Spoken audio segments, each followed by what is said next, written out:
शूर्पणखा ने क्यों बसाया मक्का मदीना? मित्रों, अगर आपने रामायण देखी या पढ़ी होगी तो आप रावण की बहन शूर्पणखा के बारे में तो जरूर ही जानते होंगे।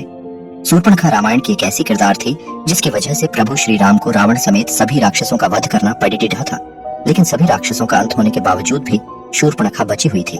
हालांकि रावण की मौत के बाद शूर्पणखा का क्या हुआ था, इस बात का कोई खास जिक्र रामायण में तो देखने को नहीं मिलता है। फिर भी कई इतिहासकारों का यह दावा है कि शूर्पणखा ने अपने भाई रावण की मौत के बाद इस्लाम धर्म की उत्पत्ति की और मक्का मदीना को बसाने वाली भी शूर्पणखा ही थी।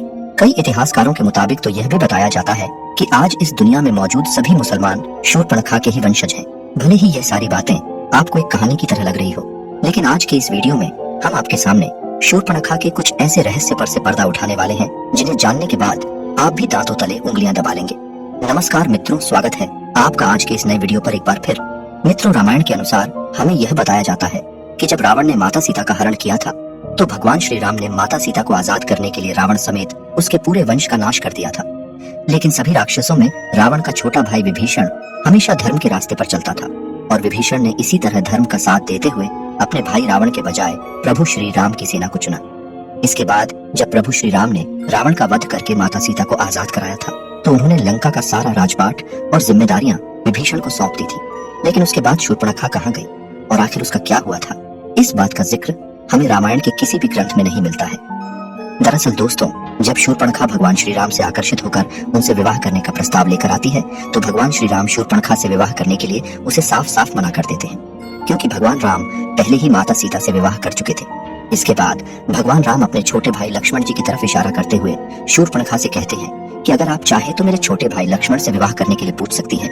और फिर जब शूर्पणखा लक्ष्मण जी के पास विवाह का प्रस्ताव लेकर जाती है तो लक्ष्मण जी भी शूर्पणखा के प्रस्ताव को ठुकरा देते हैं। उसके बाद शूर्पणखा भगवान श्री राम के पास जाकर माता सीता को बुरा भला कहने लगती है और भगवान राम को यह धमकी भी देती है कि अगर उन्होंने शूर्पणखा से विवाह नहीं किया तो वह माता सीता को मार देगी। उसके बाद जैसे ही शूर्पणखा माता सीता को मारने के लिए आगे बढ़ती है तभी लक्ष्मण जी माता सीता का बचाव करते हुए शूर्पणखा की नाक काट देते हैं। इसके बाद शूर्पणखा जब अपनी कटी हुई नाक लेकर भाई रावण के पास जाती है और उसे सारी बात बताती है तो रावण अपनी बहन के इस अपमान को सुनकर बेहद क्रोधित हो जाता है और माता सीता का हरण कर लेता है और फिर भगवान राम रावण को मृत्यु दंड की सजा देते हैं। लेकिन मित्रों, हमेशा से ही लोगों के जहन में यह सवाल बना हुआ है, इसके बाद शूर्पणखा ने क्या किया?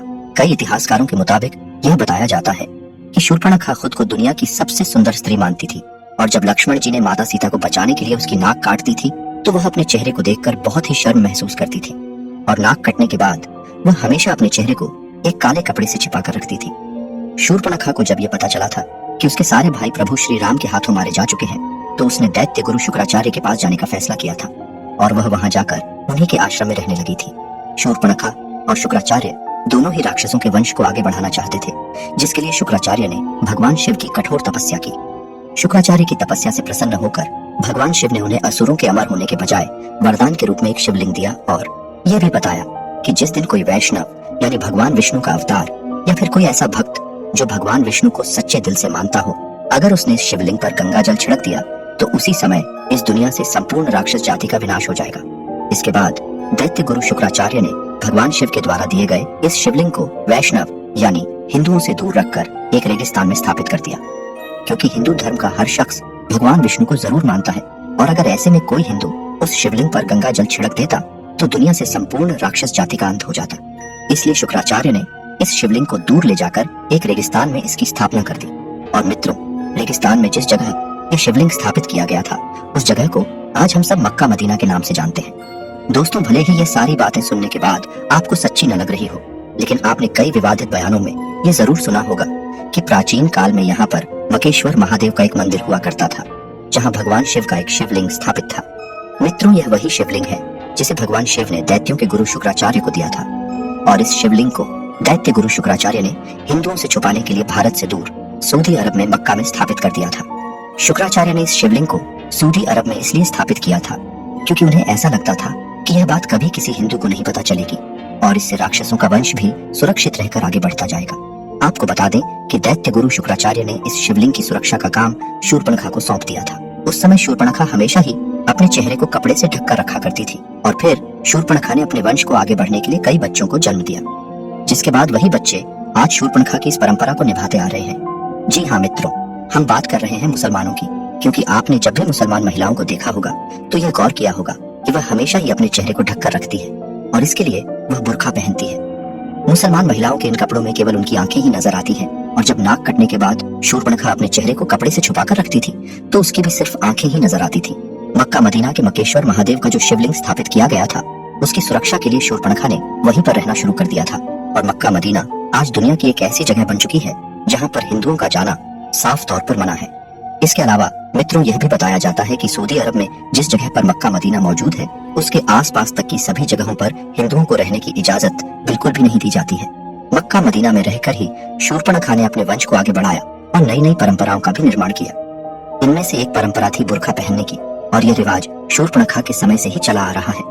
दोस्तों, ऐसा बताया जाता है कि द्वापर युग बीत जाने के बाद शूर्पणखा के वंशज आज के समय में इब्राहिम धर्म के अनुयायी हैं और इस वजह से इस्लाम धर्म में शुक्रवार को एक विशेष महत्व दिया जाता है। इस बात का जिक्र धार्मिक ग्रंथों में भी किया जा चुका है। मित्रों, यह सारी बातें किनारे करके अगर इस कहानी पर गौर फरमाया जाए तो जरा एक बार सोच कर देखिए कि आखिर ऐसी कौन सी वजह है जिसके चलते किसी भी हिंदू का मक्का मदीना के अंदर जाना साफ तौर पर मना है और अगर कोई हिंदू चाहे भी तो मक्का मदीना के अंदर नहीं जा सकता। आखिर ऐसी कौन सी चीज है जो सभी हिंदुओं को मक्का मदीना के अंदर जाने से रोकती है? दोस्तों, इस बात के पीछे ऐसा कोई ना कोई ठोस कारण तो जरूर होगा जिसमें हिंदुओं के वहां जाने पर प्रतिबंध लगा रखा है।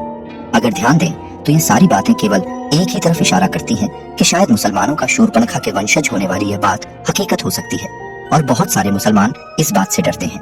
अगर कोई हिंदू गलती से भी मक्का मदीना के अंदर चला गया और उसने इस शिवलिंग पर गंगा जल छिड़क दिया, इस दुनिया से पूरी राक्षस जाति का अंत हो जाएगा।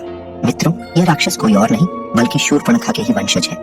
भले ही यह सारी बातें आपको हैरान कर रही हो, लेकिन शायद यह सच भी हो सकती है क्योंकि इस दुनिया का सबसे पहला धर्म सनातन धर्म ही है। यानी कि इस दुनिया में मौजूद हर एक व्यक्ति सनातन धर्म से जरूर ताल्लुक रखता है और हमारे ईश्वर भी सनातन धर्म से ही ताल्लुक रखते थे। मित्रों, ठीक ऐसा ही प्राचीन समय में भी हुआ करता था।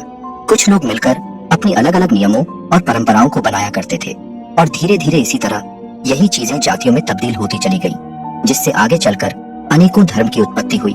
लेकिन मित्रों, इस्लाम धर्म की हकीकत पर आज भी कई हिंदुओं के द्वारा सवाल उठाए जाते हैं कि आखिर उन्हें मक्का मदीना के अंदर क्यों नहीं जाने दिया जाता है। वैसे मित्रों, कमेंट करके बताइए कि आपको क्या लगता है, मक्का मदीना के बारे में कही जाने वाली यह सारी बातें क्या सच हो सकती है या फिर यह सब एकमात्र कल्पना है? अपनी राय जरूर दीजिएगा। धन्यवाद।